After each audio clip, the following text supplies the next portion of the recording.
Welcome to part 3 of phase 1, Sales 101. So what we'll be covering in this part of the phase is why people buy, helping others profit, running discovery, pitching, and closing, and then some more resources to help you understand how to sell better. So really what we're looking to cover here is everything that needs to happen in sales at a fundamental principles level after you've done prospecting. So after these lessons, you'll understand the basics of sales and feel more confident about selling. You'll have the knowledge that you need to move confidently into selling. And when you don't understand what sales is, things are going to be painful and ineffective. So that's the reason we're going to spend time here, is that you can understand what sales is and make things easier and more effective when you go to sell. Really, this is why so many people avoid selling, is because they don't understand what sales is and the fundamental nature of what it means to sell something to somebody else. So we're going to cover a lot here. How sales is simple. It's not terribly complex, but it's also not easy. It's an art and a science, and the science is understanding the things we'll talk about here. And the art comes in where we actually have to apply this in live conversations. And that's where it becomes simple, but not easy. So now we'll get into kind of the core ideas behind selling and why people buy. So when you understand why people make purchase decisions, sales gets a lot easier. And that's why this is really important to understand. Here I'll lay out some of the basic principles from microeconomics that actually also form the backbone of sales. So this is the foundation of sales. When you don't understand why people buy, and if you ignore this, sales will continue to be difficult and exhausting. You'll keep making the great sales mistake, which is trying to get someone to do something they actually don't want to do. So there are a couple principles we'll cover. The first one here is about well-being. Every human being is only ever trying to increase their sense of well-being. Every person, this is a core principle of human nature. Everything we do it because we believe that it will increase our sense of well-being. And not only that it will increase, but that's the best thing we can do with our limited time and resources to increase our sense of well-being. So the motivation behind every action people take is the belief that action will increase their sense of well-being. So I'm not talking about happiness or joy. I'm talking about the feeling that their life is good and things are going according to their values. And then that brings us into point number 2, is that each person's sense of well-being is different and subjective. Everyone will have differing values. While everyone's striving towards the same general goal, the way they go about that will be different, because what every person wants and considers well-being will be different. So for one person, playing video games for 8 hours a day is their ideal. That's all they want to do, and they're perfectly happy doing that. For another, living a life of self-denial as a monk is their ideal, right? Both those people, while they're probably visions of their world, their ideas about well-being and what life means are radically different, they're still pursuing their well-being and what they believe will bring the highest good or satisfaction into their life. And you might say there that people don't actually know what's good for them. And that could also be true. A lot of times people don't know the best way to increase their well-being, but they're still trying to increase their well-being.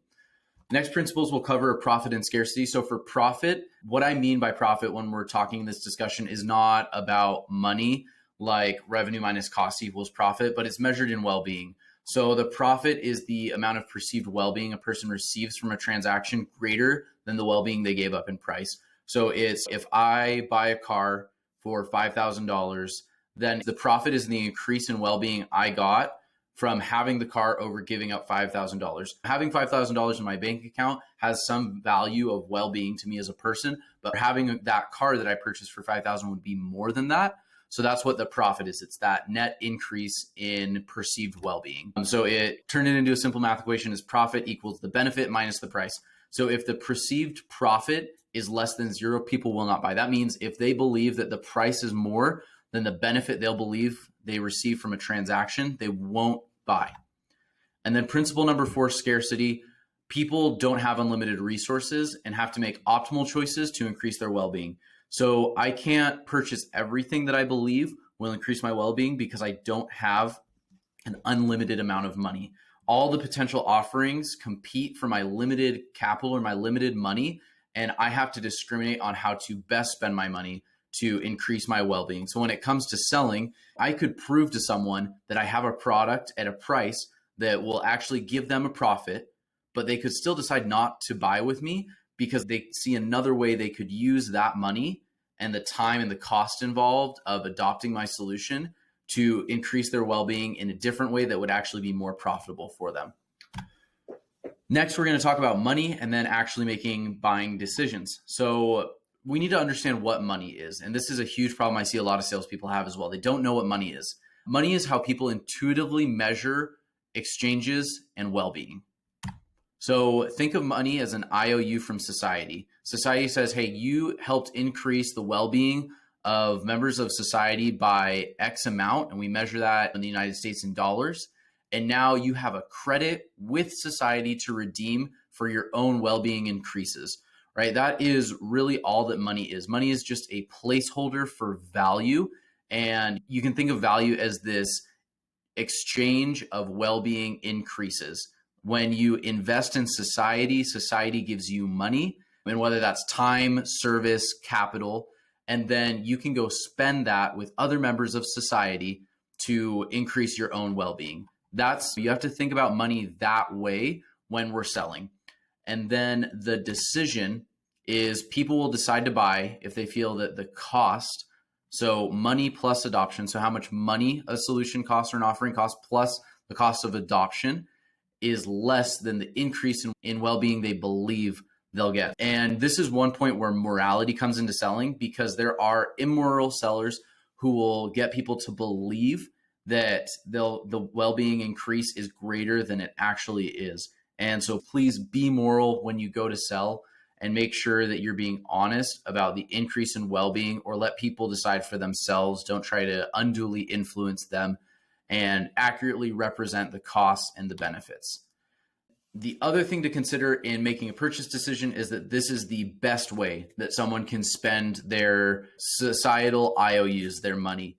Like I mentioned before, if there is a more profitable offer they have on the table, they'll take that over yours. So we have to make sure that we're not only a profitable offering for them, but the most profitable offering given the constraints of their budget and time.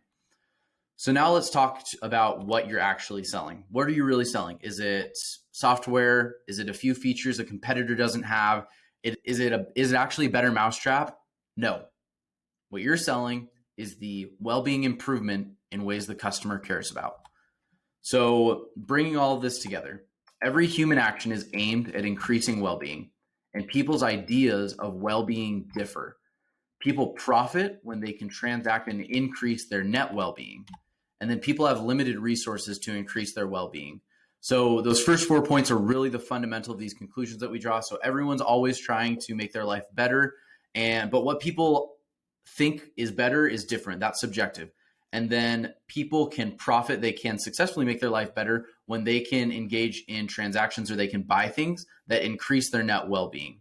And then people do have limited resources, so they cannot infinitely increase their net well-being. They have to make choices on how to best spend their time and money.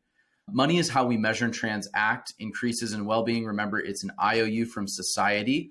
And then people make buying decisions when they believe the well-being increase outweighs the costs.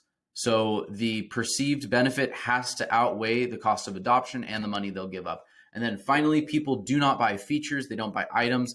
They buy the well-being improvement. So when we're selling, you have to stress the improvement in well-being. If you don't get to that point, you're not going to make as many sales. So now you understand the basics behind why people make purchasing decisions. Understanding and applying this one idea is going to make sales a whole lot easier. And it did for me. When I learned this probably 2.5 years into my sales career, it transformed everything for me. All right, so now we're into our next lesson in this part of the startup sales strategy, helping others profit. So based on the information we just covered, the most important thing we can do to get someone else to buy something from us is help them profit. So why is understanding this important? Based on our last lesson, you know that in order to make sales, you have to show people that transacting with you will be profitable for them, meaning that their increase in well-being with interacting with you will be worth more to them than the costs involved. So in other words, the only way to make sales is to help others profit. So sales immediately becomes this forced altruism. You have to help others if you want to be successful in sales. That's one of the reasons I actually love sales, because when you really understand what sales is, it's all about helping other people. And understanding how to help others profit makes sales a whole lot easier. When you don't understand that sales is all about helping others profit, you end up not focusing on that. And actually focusing on the other person's profit in sales is uncommon. Most salespeople think about the commissions they're going to earn for making a sale, not about making a difference in someone else's life. So when you focus on really anything else, sales is instantly harder because you'll trigger sales resistance and the person won't see the value in what you're offering them. And sales really becomes a battle of wills. It's me trying to push you into doing something that you're not sure you want to do. And I'm trying to do that because I have something to get out of you and I want to get your money and it's all about me. And people don't like it when they're used as a means to an end instead of being the end themselves. Like I'm describing here, if you don't understand that sales is about helping others profit, you make the great sales mistake, trying to get someone else to do something they don't actually want to do. And wouldn't it just be easier to align yourself with their interests instead? Wouldn't it be easier to make sales that way? So helping others profit, what you need to do here. So to help someone else profit, there are two things that you need to do. You need to understand what's important with them, understand what their understanding or their definition of well-being is, and then you need to show them how what you do will improve their well-being in terms of what's important to them. So how are we going to do this? So this breaks down into our first two stages of selling: discovery, which is asking questions to uncover their motivations. And by motivations, I mean, what do they consider to be an increase in well-being? What are they trying to do? What are their priorities? What's important to them? And then pitching, explaining how you can help with satisfying those motivations or increasing their well-being. And really, that's all that sales comes down to. There's a lot of specific strategies, a lot of maneuvers and important details, but at a high level, these are the two core principles and actions of selling. It's discovering what someone wants and showing them how you can help them get it. So to help others profit, you need to understand them and then help them or make them believe, ethically, of course, that interacting with you will be profitable for them. Now we'll get into some additional resources so you can keep learning about sales. This was a very high-level overview of how selling works. There's a lot more to be learned here. So I made a list of some great resources that are actually worth your time. I've read dozens of sales books and a lot of them were not worth my time. So I'm going to highlight the resources here that actually are. So The Go-Giver by Bob Burg. I love this book. It's probably my favorite business book. And it's really short, really easy to read. But it's one of those books that you can think about for weeks afterward, and you're picking apart the lessons that they talk about. Second is The Secret of Selling Anything by Harry Brown. When you read this book, it's going to sound very familiar. A lot of this lesson was based on the ideas that Harry Brown taught me in that book. And this is by far my favorite book on sales. And it talks about generally applicable principles like no one else has in the books that I've read. 10X Rule by Grant Cardone. While Grant's approaches to selling I find a little questionable, the 10X Rule gets me motivated unlike any other book. And it really gets me ready to work hard and go out there and help other people. Another great book is Story Brand by Donald Miller. You could categorize this more as marketing, but I think it also works great for sales and how you present products, really framing yourself not as the hero of the story, but as the kind of guru that helps someone on their journey. And you're making it all about the prospect and their hero's journey. And then Spin Selling by Neil Rackham. I really love this spin framework for selling. So that situation, problem, implication, needs, and how we use that in discovery and sales processes. And that is the end of Sales 101. All right, this section was a lot of timeless principles. I don't think there's anything I could add here. So if you want some help talking through the fundamentals of sales, Sales 101, understanding these things and applying them to your specific business, head over here to revliftoff.com, scroll down to the How I Can Help section. You can book a one-on-one session with me. Make sure that you also grab these Startup Sales Accelerator Workbooks. They're priced really low at just $35. They make implementing everything I talk through here really, really easy. And then also, if you want to have just a specific question that, is just a one-off, feel free to send me an email. I'm always looking for new topics to create new content around, and I'd love to be able to answer those questions for you. Thanks so much, and I will see you in the next video.